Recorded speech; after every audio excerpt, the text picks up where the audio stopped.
کہ خداوند کا روح مجھ پر ہے، اس لیے کہ اس نے مجھے غریبوں کو خوشخبری دینے کے لیے مسح کیا۔ اس نے مجھے بھیجا ہے کہ قیدیوں کو رہائی اور اندھوں کو بینائی پانے کی خبر سناؤ، کچلے ہوئوں کو آزاد کروں۔ خداوند کے زندہ اور پاک کلام میں سے لوکا کی انجیل، اس کا 4واں باب۔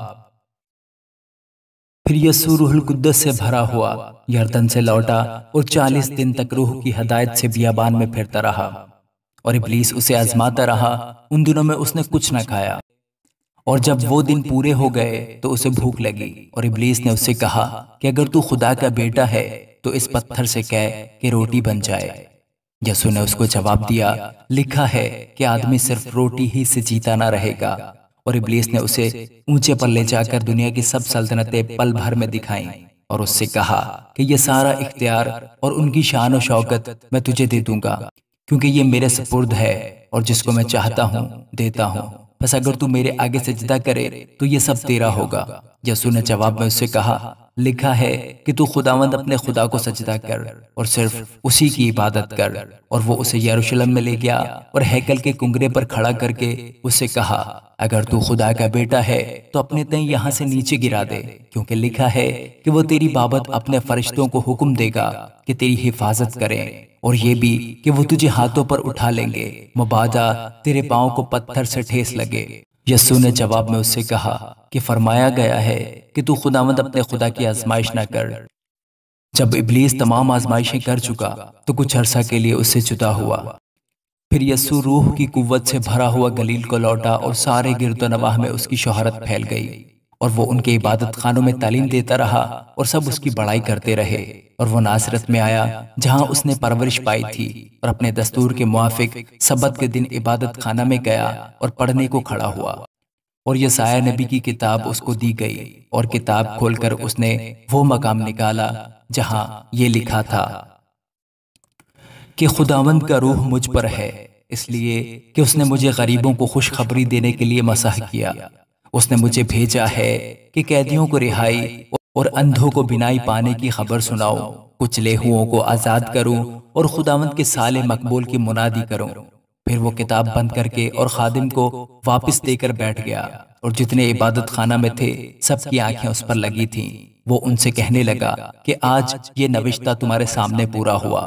اور سب نے اس پر گواہی دی، اور ان پرفضل باتوں پر جو اس کے منہ سے نکلتی تھیں تعجب کر کے کہنے لگے، کیا یہ یوسف کا بیٹا نہیں؟ اس نے ان سے کہا، تم البتہ یہ مثل مجھ پر کہو گے کہ اے حکیم، اپنے آپ کو تو اچھا کر۔ جو کچھ ہم نے سنا ہے کہ کفرنہوم میں کیا گیا، یہاں اپنے وطن میں بھی کر۔ اور اس نے کہا، میں تم سے سچ کہتا ہوں کہ کوئی نبی اپنے وطن میں مقبول نہیں ہوتا۔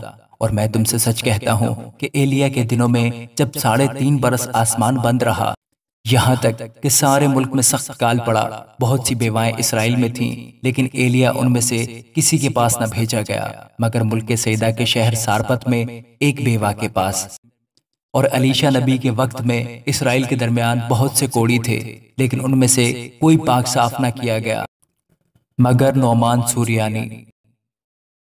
جتنے عبادت خانہ میں تھے ان باتوں کو سنتے ہی قہر سے بھر گئے، اور اٹھ کر اس کو شہر سے باہر نکالا اور اس پہاڑ کی چوٹی پر لے گئے جس پر ان کا شہر آباد تھا، تاکہ اسے سر کے بل گرا دیں، مگر وہ ان کے بیچ میں سے نکل کر چلا گیا۔ پھر وہ گلیل کے شہر کفرنہوم کو گیا، اور سبت کے دن انہیں تعلیم دے رہا تھا، اور لوگ اس کی تعلیم سے حیران تھے، کیونکہ اس کا کلام اختیار کے ساتھ تھا۔ اور عبادت خانہ میں ایک آدمی تھا جس میں ناپاک دیو کی روح تھی۔ وہ بڑی آواز سے چلا اٹھا کہ اے یسوع ناصری، ہمیں تجھ سے کیا کام؟ کیا تو ہمیں ہلاک کرنے آیا ہے؟ میں تجھے جانتا ہوں کہ تو کون ہے، خدا کا قدوس ہے۔ یسوع نے اسے جھڑک کر کہا، چپ رہ اور اس میں سے نکل جا۔ اس پر بدروح اسے بیچ میں پٹک کر بغیر ضرر پہنچائے اس میں سے نکل گئی، اور سب حیران ہو کر آپس میں کہنے لگے کہ یہ کیسا کلام ہے، کیونکہ وہ اختیار اور قدرت سے ناپاک روحوں کو حکم دیتا ہے اور وہ نکل جاتی ہیں۔ اور گرد و نواح میں ہر جگہ اس کی دھوم مچ گئی۔ پھر وہ عبادت خانہ سے اٹھ کر شمعون کے گھر میں داخل ہوا، اور شمعون کی ساس کو بڑی تپ چڑھی ہوئی تھی، اور انہوں نے اس کے لیے اس سے عرض کی۔ وہ کھڑا ہو کر اس کی طرف جھکا اور تب کو جھڑکا تو اتر گئی، اور وہ اسی دم اٹھ کر ان کی خدمت کرنے لگی۔ اور سورج کے ڈوبتے وقت وہ سب لوگ جن کے ہاں طرح طرح کی بیماریوں کے مریض تھے انہیں اس کے پاس لائے، اور اس نے ان میں سے ہر ایک پر ہاتھ رکھ کر انہیں اچھا کیا۔ اور بدروحیں بھی چلا کر اور یہ کہہ کر کہ تو خدا کا بیٹا ہے بہتوں میں سے نکل گئیں، اور وہ انہیں جھڑکتا اور بولنے نہ دیتا تھا کیونکہ وہ جانتی تھیں کہ یہ مسیح ہے۔ جب دن ہوا تو وہ نکل کر ایک ویران جگہ میں گیا، اور بھیڑ کی بھیڑ اس کو ڈھونڈتی ہوئی اس کے پاس آئی اور اس کو روکنے لگی کہ ہمارے پاس سے نہ جا۔ اس نے ان سے کہا، مجھے اور شہروں میں بھی خدا کی بادشاہی کی خوشخبری سنانا ضرور ہے، کیونکہ میں اسی لیے بھیجا گیا ہوں۔ اور وہ گلیل کے عبادت خانوں میں منادی کرتا رہا، آمین۔